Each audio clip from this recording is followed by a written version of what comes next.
السلام عليكم. اغلبنا طبعا بياكل بلح في رمضان. طبعا بحبه جدا. خلي حته. ايوه، هاتي نواه البلح دي ما ترميهاش، لان احنا هنعمل من البلح قهوه. اتفرج على الفيديو للاخر عشان اقول لك ازاي ممكن تعمل من البلح قهوه مفيده وصحيه لكل الناس اللي عندها مشاكل مع القهوه زي ما قلنا في الفيديو اللي فات. انا اماني ادم ودي قناه قارئة الفنجان.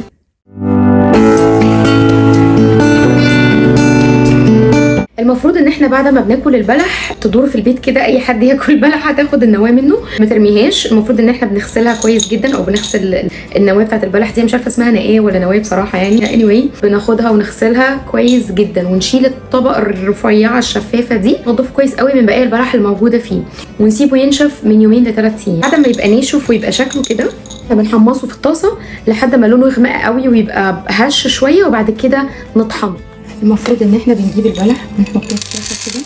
طبعا انا واخده شويه صغيرين مش كتير، علشان انا كده كده هضيف ليها قهوه مش هستعملها كلها. بعد كده بنقعد نحمصها ونقلب فيها بشكل مستمر. طبعا يعني انت هتفضل تحمص فيه لحد ما تحس انه تقريبا شبه اتحرق. متقلقش من اي دخان بيطلع من اي حته. هي ريحه اللي طالعه ريحه الطاسه اللي بتتحرق. انا مش فاهمه ريحه حاجه مميزه قوي، ريحه حاجه متحمصه. في ناس بتحطها في الفرن وده الاسرع او الاحسن عشان تضمن انها اتعملت كلها يعني، بدل ما تفضل تقلب فيها. وعلى فكره الطريقه دي معموله من زمان يعني، هي مش حاجه جديده انا اخترعتها يعني، هي موجوده من زمان. ناس كتيره قوي اصلا بتستخدمها كنوع من التجاره يعني، ان هم بياخدوا النواه بيحمصوها ويعملوا منها قهوه. وابو عوف على فكره كان عامل علبه قهوه كانت معموله من البلح، كان حتى الربع ب 50 جنيه. الكلام ده من 3 سنين تقريبا يعني، او 4 سنين، معرفش دلوقتي وصل لكام. ولازم يكون متحمص كويس قوي وتحس ان هو هش وبيتقسم معاك بايدك، لانه لو ما عملتوش كده ممكن يكسر المطحنه اللي انت هتطحن بيها او الجرايندر يعني. المفروض ان هو يتحمص لحد اما يوصل معاك للمرحله دي، هش كده، مطحنه كده عشان اوريكم شكلها.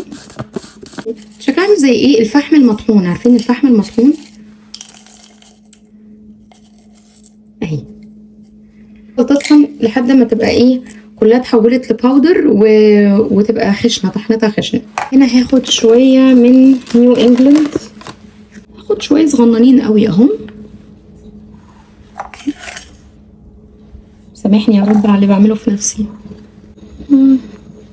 هنجيب المكة باد بتاعتنا. طبعا الطريقه الصح انتوا عارفين المفروض ان احنا بنملى ميه لحد تحت العلامه كده، وبعدين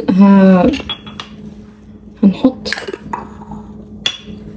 تبقى ايه التوليفه الجميله اللي احنا عملناها دي. يعني هو الصح ان احنا ما نبططش البن يعني، المفروض يبقى كده براحته يعني. عارفين المكنه لما بتطلع قماش، احنا المفروض هنستنى خروج البن او الاسبريسو من هنا، من احدى الفتحتين دي او دي. المهم ان احنا واحنا بنعمل يعني محدش يتوقع او يتعشم ان هو يكون بيشم ريحه قهوه. نيجي بقى للحظه الحاسمه.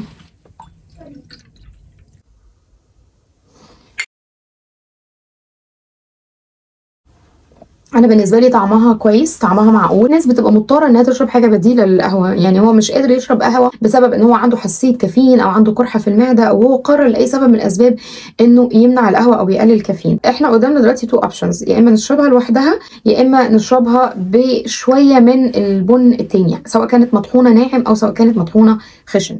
السؤال هنا، هي قهوه نواه البلح دي مفيده ولا احنا بس بنحمصها ونشربها كبديل للقهوه وخلاص؟